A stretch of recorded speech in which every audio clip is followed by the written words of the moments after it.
Welcome back to The Price of Business. This is Sigmund Kramer, trying to talk on the wrong mic, but it didn't happen. I've got a Chris Kidd right here with me. You're listening to The Price of Business, by the way, and yes, normally you'd be listening to Kevin Price, but he's not on this segment, but I do have Chris Kidd, and Chris, an amazing, amazing coach.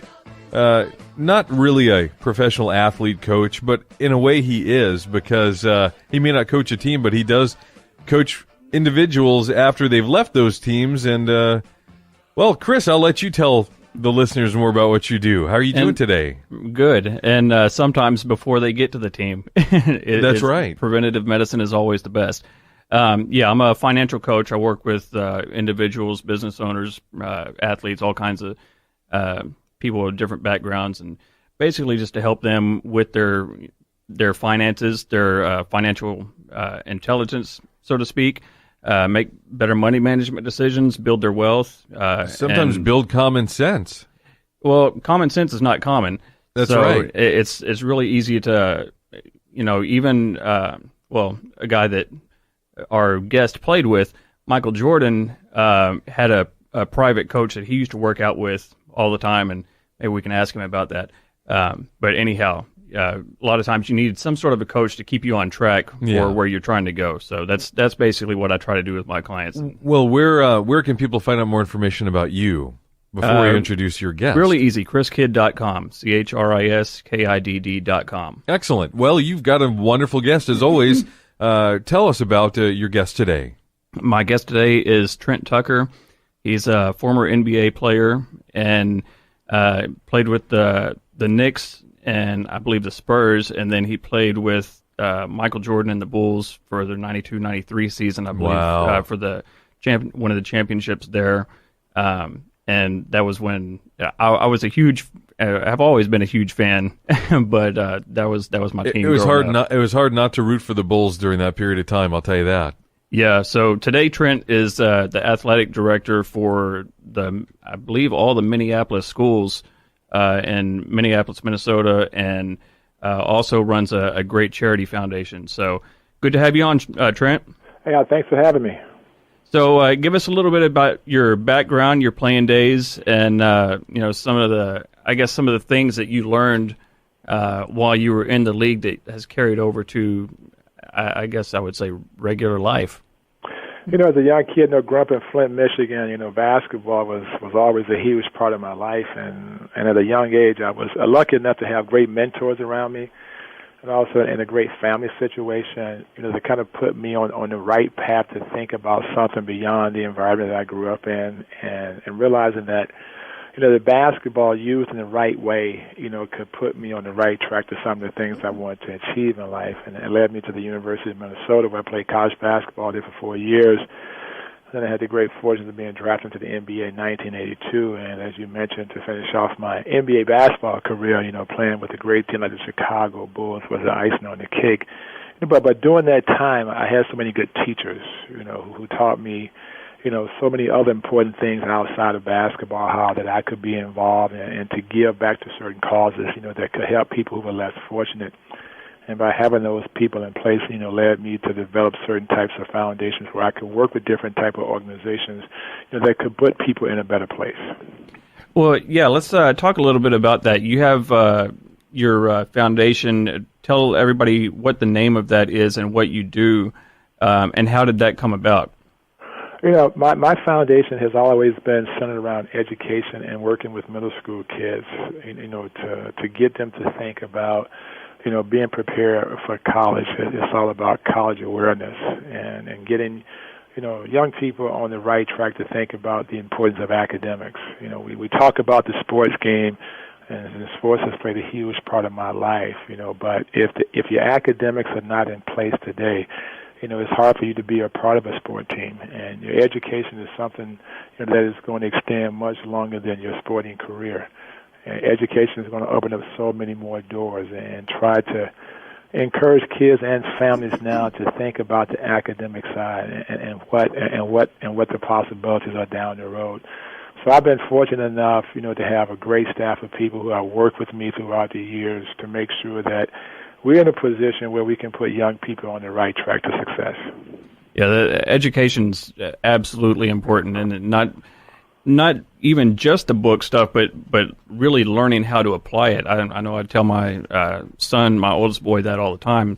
Don't just read a book. Tell me, understand it. Tell me what it was about and what did you get from it. Because if you're just going through the motions, then this from being a player, just going through the motions in practice is not going to show up very good in the game.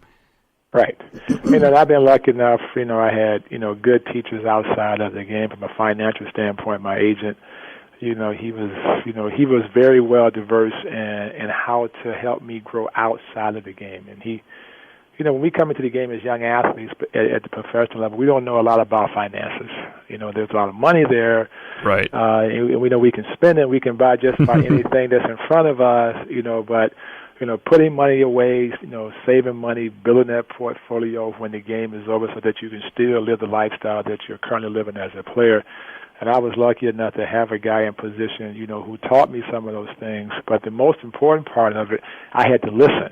Right. And, like you say, Chris, when you talk to your clients about, let's look at the big picture here, is getting, young professional athletes to listen to what you are saying so that down the road they're in a better position to take care of themselves and their families, when the games are over. Right. And not just going after and it's great, like you said, to have somebody that's good, that's in your life that can steer you in the right direction, but give you a good perspective so that it's not just, going after the home runs for everything. That's a great way to lose all your money, and how to be able to plan for the future and stuff. So, and like you said, being coachable. I know you've got an event coming up as well, a charity event, November 1st, isn't it? Yes, in New York City, we're doing a celebrity bowling event, and we're going to raise money for the JDRF, Juvenile Diabetes Research Foundation. And this is a program and an organization that has been close to my heart for many of years. It was something I was involved in when I was playing with the Knicks back in the late '80s, and also. But diabetes has played a huge part in my family as well. And my father, died from complications of diabetes. My oldest brother also passed away from complications of diabetes, and I just felt like that, many, many years ago, if I was in a position where I could be a part of something, this was the organization that I wanted to be a part of. Well, and like you said earlier, or just a second ago, with planning ahead, when you're making the big money in the pro sports and doing the right things that puts you in a position to be able to do stuff like that, once your playing days are over, or even some during your playing days. But that's a great way to look at it. What do I really want to do that I'm passionate about down the road? That's what I say always helps with delayed gratification. It's delayed gratification is painful if you don't have something that you're going towards that's bigger than where you're at now or what you're looking at now.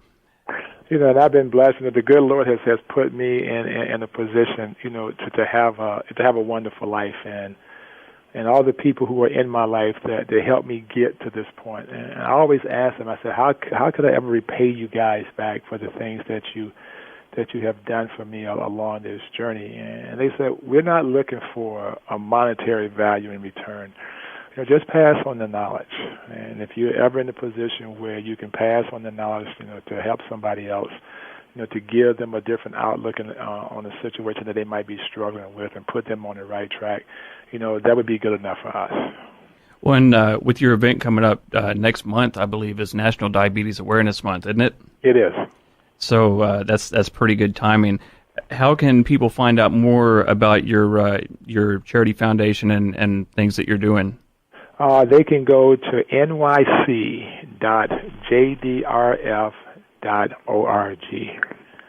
and that's where they can find the information about this upcoming event and some of all the other stuff that we've been doing with diabetes as well. Okay, cool. Well, I want to finish off real quick with a little trivia. There's a lot of things that are a lot of people that probably aren't aware of this, but you actually have a rule that was named after you in the NBA. Tell us about that. Well, back in 1990 was the first year that the NBA had gone to tenths of seconds on the game and the shot clock. And we were playing a game on MLK Day against the Chicago Bulls, and I was playing for the New York Knicks. And the ball goes out of bounds, and there was 1/10 of a second left on the game clock, and we had the ball out of bounds, and we were going to run a play for Patrick Ewing. We was going to throw a lob pass toward the basket and see if he could tap it in to get the win. And Michael Jordan, who was guarding me at the time, read the play. I was a decoy to see if I could go from one side to the other to empty out the backside, and then Patrick could go to the basket. But Michael Jordan, being the smart player that he was, he read the play. He knew that we didn't have a lot of time. And when option 1 was taken away, we didn't have an option 2. We didn't have enough time to go to option 2. And then Mark Jackson, who was my teammate at that time, I knew he was up against a 5-second count. And I went along the baseline, up the sideline, and he gave me a little flip pass. I turned and shot the ball quickly as I could. The ball goes in. And then the ball goes in within a 10th of a second. Phil Jackson at that time, who's coaching Chicago Bulls, are waving it off. There's no way a guy can get a shot off in the 10th of a second. The referees counted it. After everybody reviewed it for about 3 or 4 days or a week later, they decided that no one should be able to get a shot off in the 10th of a second, but that player is going to stand. So they made the rule now that the only way you can catch and shoot a basketball at the end of the game, it has to be 3/10 or more. So that's how that got to be called the Trent Tucker rule. That is awesome.